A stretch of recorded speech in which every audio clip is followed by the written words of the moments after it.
All right, so this video concentrates on the moral theory of natural law. Natural law has been a critically important theory throughout Western philosophic and ethical history. It is known as the official doctrine of the Catholic Church. So certainly in terms of the religious tradition, the Catholic religious tradition, it is a very important moral theory. So what is natural law morality? Well, essentially what natural law morality does is to say that all of creation, all of the world is filled with purpose. There's a reason things are made the way they are made, that they do what they do. And this is good. So for a natural ethicist, nature is good. Living naturally is good. Certainly that kind of rings a bell in contemporary culture, where we have this idea of all organic, go back to nature. Those kind of ideas are prominent in our culture and tend to be valued, and they would be valued certainly by a natural ethicist as well. Okay, so you've got this idea that, look, there is purpose, there is a point to each part of nature. Each element of nature has its role to play. And when it plays that role, the way it is naturally meant to play that role, then it is good. It is doing what it is meant to be doing. And that includes human creatures. So human creatures are part of nature. And when human beings do what they are naturally meant to do, then human beings are acting well. Now, as I mentioned, this is an official doctrine of the Catholic Church. But for Catholic theologians, you don't need to be religious in order to adopt this doctrine and in order to understand it to be true. For these theologians, essentially what you need to do is to carefully observe nature. Once you carefully observe nature, you'll be able to understand, you'll be able to see, you'll be able to recognize that different parts of nature have different goals, different ends, different things that they are designed to do. Now, an example. So, one of the most famous examples is this idea of an acorn. So an acorn is meant to grow into an oak tree. It's not meant to grow into a bush. It's not meant to grow into an animal. It's not meant to grow into a pine tree. It's not meant to grow into a maple tree. It is meant to grow into one thing and one thing only. And that is an oak tree. And so that's what it is designed to do. That's what it is meant to do. And so when it does this, it becomes an oak tree, and it has fulfilled its purpose. It could also fulfill its purpose by participating in the biosphere. For example, if a squirrel eats it up and it sustains the squirrel, then that again, fills a kind of natural cycle of life purpose. So then you go to the question, okay, well, if there different parts of nature have a purpose, have a goal. Well, what is the human being's purpose? And for natural law theologians, most particularly Thomas Aquinas, who was the primary spokesperson for this theory, and the most important Catholic thinker to have ever written.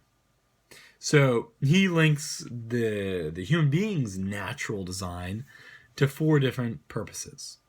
Life. Human beings are meant to protect and preserve life. Procreation. Human beings are meant to procreate, to reproduce a species. Sociability. Human beings are meant to be in relationship with others. They're meant to develop those relationships. And then finally, knowledge. Human beings are naturally designed and naturally meant to go out and seek out the truth. They are meant to uncover the truth and understand the truth and desire the truth. Okay, so you've got these four things. These are the four things that a human being is meant to do. And unlike the rest of creation, which simply does what it is meant to do, it acts on impulse. Animals don't kind of sit back and reflect and say, should I be a lion today? Should I do what a lion is meant to do? An acorn cannot reflect on the fact that it's meant to grow into an oak tree. Human beings, on the other hand, do have that unique ability in creation and in the natural world to reflect on their purpose and to understand what they are meant to do. And this makes us moral. This is what allows us to be good and bad. because we are able to recognize, to observe nature, to observe ourselves and say, this is what I am meant to do.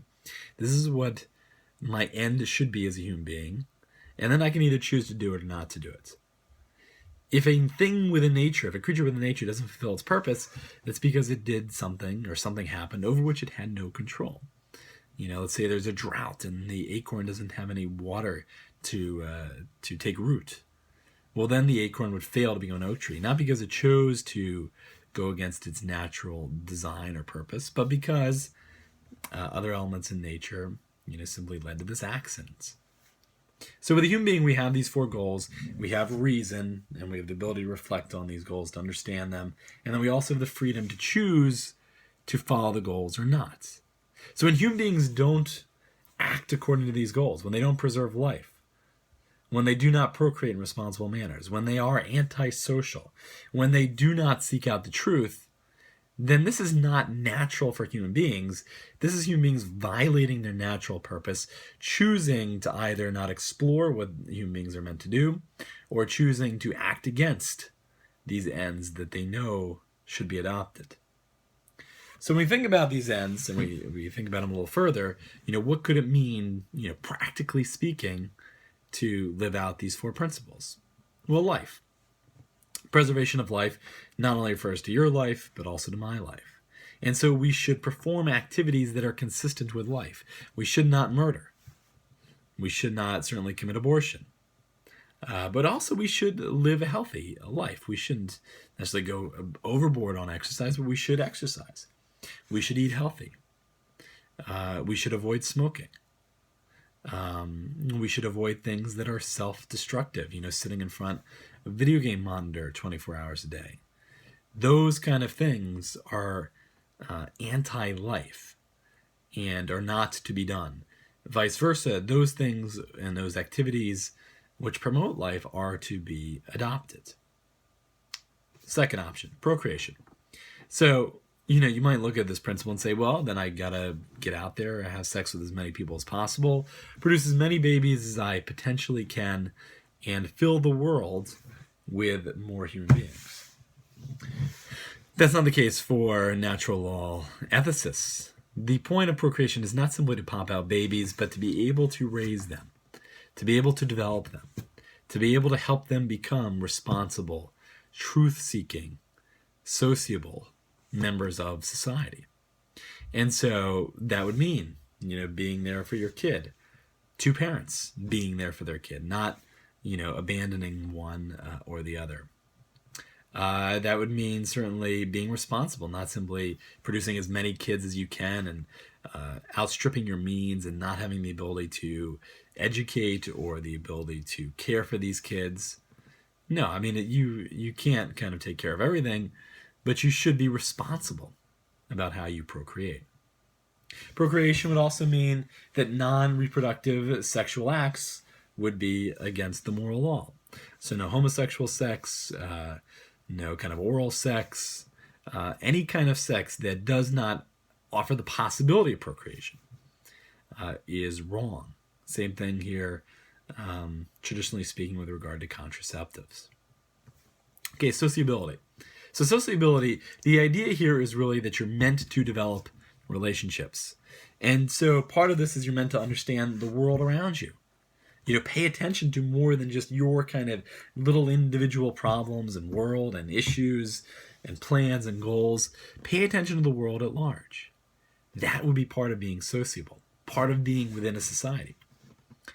And on the personal level, it also means doing things that and developing characteristics and performing actions that help sustain and further deepen relationships. Speak the truth, act with compassion, be loyal, be dependable, be there to help out a friend when they need help. And vice versa, avoid things that undermine relationship. Avoid jealousy, avoid gossiping, avoid using others simply for your own purposes. So, those would be a few of the elements related to sociability. And the last principle here is the principle of knowledge. So the idea here is that you are meant to seek truth. This is what a human being is designed to do. So rationalizations, where you kind of make up reasons and excuses for why you do what you do, are not seeking the truth. They're making excuses.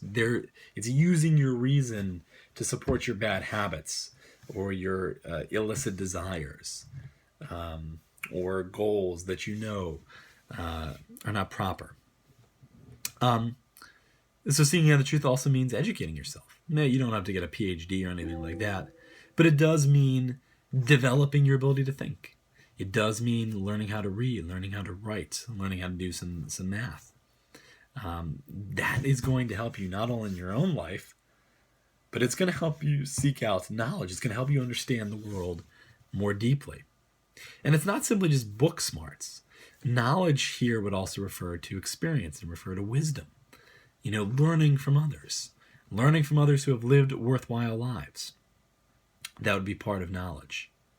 And certainly avoiding delusions, avoiding kind of just pure rhetoric, where you're just saying things to try to get people on your side or try to rile them up. Just think of many of our presidential elections.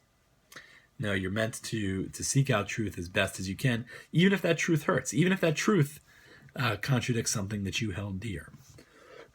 So, there you have it, natural law in a nutshell, a very brief overview of some of the key points of natural law, and look forward to discussing it with you.